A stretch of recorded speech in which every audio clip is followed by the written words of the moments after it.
बहुत समय पहले जब दुनिया के कई हिस्सों में लोग छोटी छोटी बस्तियों में रहते थे, दक्षिण एशिया में एक अद्भुत सभ्यता विकसित हो रही थी।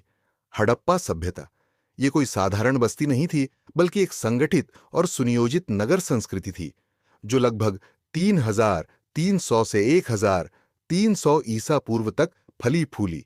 एक समृद्ध नगर व्यवस्था हड़प्पा और मोहनजोदड़ो जैसे नगर किसी आधुनिक शहर से कम नहीं थे।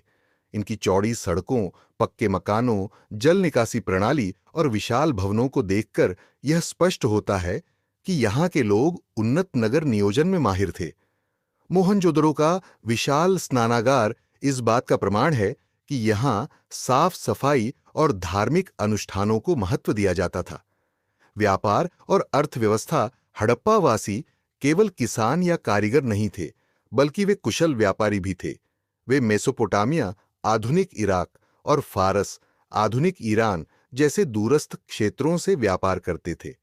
यहाँ के लोग तांबा, कांसा, मनके, मूर्तियां और बर्तन बनाने में निपुण थे। खुदाई में मिले मोहरों, सील से यह स्पष्ट होता है कि व्यापार के लिए उन्होंने विशेष चिन्हों और लेखन पद्धति का उपयोग किया था। लिपि और धर्म। हड़प्पा सभ्यता की लिपि आज भी एक रहस्य बनी हुई है। अनेक प्रतीकों और चित्रलिपियों के बावजूद इन्हें पूरी तरह पढ़ा नहीं जा सका है।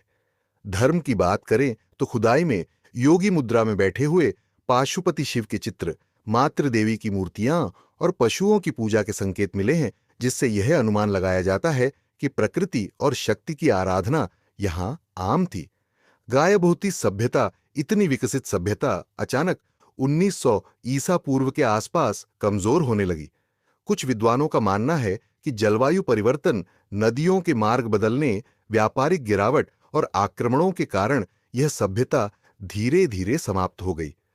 कुछ वैज्ञानिक इसे सरस्वती नदी के लुप्त होने से भी जोड़ते हैं। आज हड़प्पा सभ्यता के अवशेष हमें यह बताते हैं कि हजारों साल पहले भी लोग विज्ञान, कला, व्यापार और नगर नियोजन में कितने आगे थे। ये सभ्यता न केवल भारत और पाकिस्तान के इतिहास का एक महत्वपूर्ण अध्याय है, बल्कि पूरे विश्व के लिए यह एक रहस्यमयी और अद्भुत खोज बनी हुई है। अगर आपको यह कहानी अच्छी लगी हो तो चैनल को लाइक, शेयर और सब्सक्राइब जरूर कर दीजिए।